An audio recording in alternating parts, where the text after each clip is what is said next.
nama saya Odo Samuel Pian Manalu dari Provinsi Sumatera Utara. Kali ini saya akan menuturkan tutur kitab suci diambil dari perikop Injil Matius bab 22 ayat 15 sampai 21 dengan tema membayar pajak kepada Kaisar dan kewajiban hidup bermasyarakat. Ginilah ceritanya. Orang-orang Farisi sudah sangat kesal kepada Yesus yang terus mengajar kebenaran dan terus membongkar borok mereka. Sudah semakin tampak reaksi masyarakat. Makin hari semakin banyak yang mengikuti Yesus. Artinya semakin berkurang pengikut orang Farisi. Jika pengikut orang Farisi berkurang, maka uang masuk mereka juga berkurang. Iya kan? Kondisi ini harus dihentikan. Pikir mereka. Cara menghentikannya bagaimana? Nah, harus ada ide cemerlang agar Yesus bisa dicekal. Yesus harus ditolak oleh masyarakat, atau Yesus harus ditangkap oleh Kaisar. Caranya yang penting. Untuk mendapatkan ide cemerlang itu, mereka berkumpul dan berdiskusi. Setelah mereka berdiskusi, akhirnya mereka mendapatkan ide cemerlang menurut mereka. Ini ide cemerlang mereka loh, bukan ide saya. Orang-orang Farisi itu pun menyuruh murid-muridnya agar pergi bersama orang Herodian. Mengapa orang-orang Farisi menyuruh murid-muridnya? Tujuannya agar terkesan yang bertanya itu masyarakat biasa. Lalu, mengapa bersama orang Herodian? Karena orang Herodian adalah orang yang setia pada dinasti Herodes. Jadi, jika nanti sudah masuk jebakan mereka,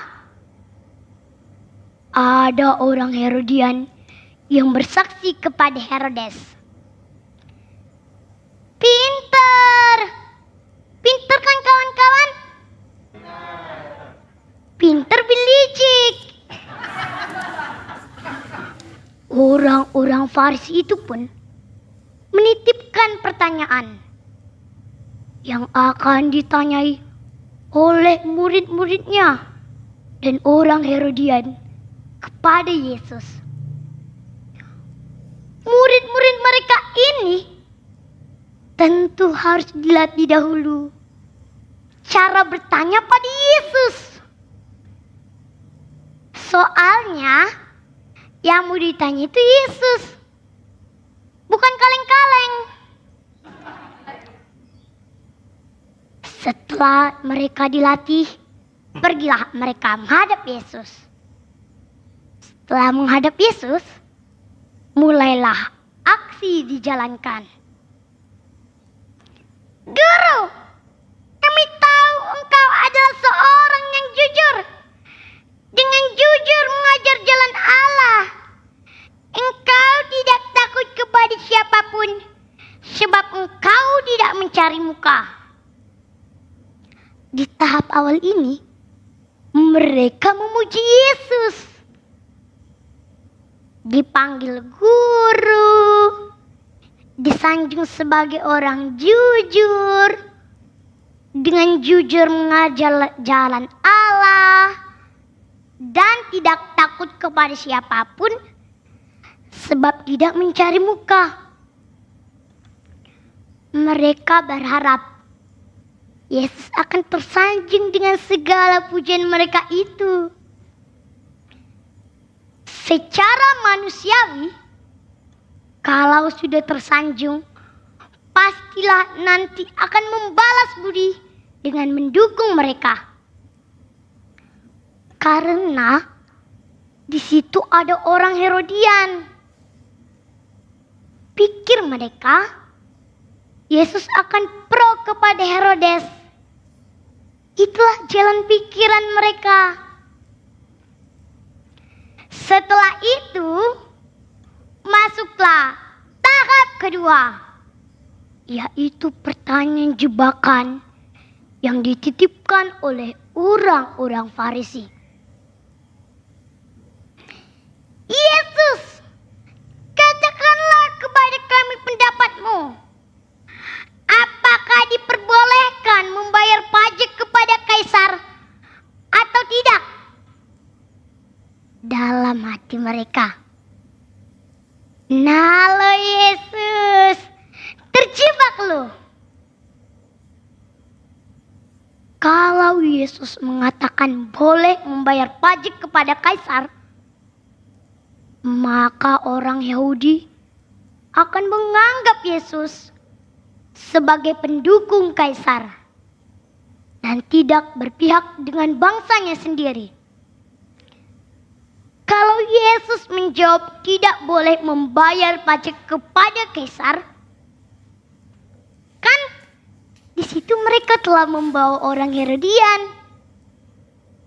Yesus bisa saja dilaporkan kepada Herodes sebagai penghasut masyarakat agar tidak membayar pajak. Pikir mereka, Yesus sudah masuk jebakan Batman, pikir mereka.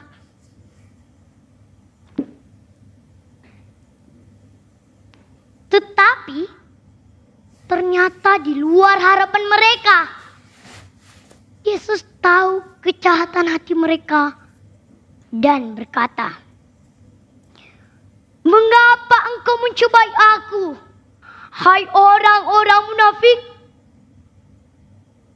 Mendengar perkataan Yesus ini, tentu hati mereka mulai ciut karena ketahuan rencana busuk mereka itu. Tetapi Yesus tetap memberi jawaban atas pertanyaan mereka itu. Yesus meminta mata uang yang dipakai untuk membayar pajak itu. Lalu bertanya, "Gambar dan tulisan siapakah ini?" Mereka menjawab, "Gambar dan tulisan kaisar."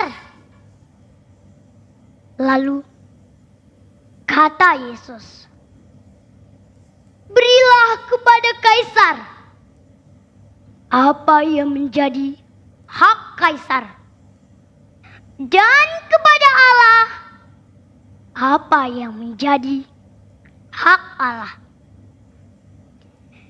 Yesus tidak menjawab seperti harapan mereka itu,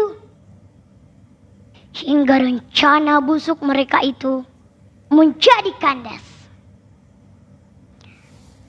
Kawan-kawanku yang terkasih dalam nama Tuhan Yesus, dari jawaban Yesus ini, Yesus mengajarkan kepada mereka dan kepada kita bahwa hidup di dunia ini perlu bermasyarakat, bernegara, dan bertuhan.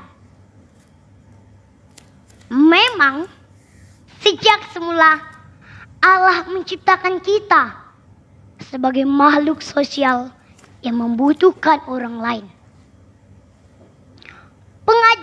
Kristus ini selaras dengan hukum kasih yang menjadi hukum utama. Sebab bila kita tidak bermasyarakat, bagaimana mungkin kita mewujudkan kasih kepada sesama? Karena kita butuh hidup bermasyarakat, kita juga butuh negara atau pemerintah. Untuk itu pula lah kita harus bayar pajak. Kawan-kawanku masih ingat dengan kardinal kita, Monsinyur Sugio Pranoto. Beliau adalah tokoh gereja Katolik Indonesia yang terkenal dengan slogannya 100% Katolik, 100% Indonesia.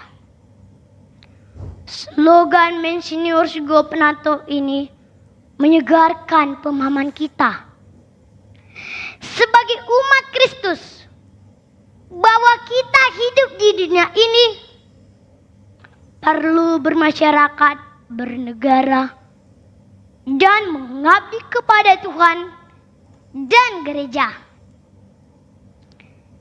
Sebagai orang Katolik yang baik, kita harus bayar pajak.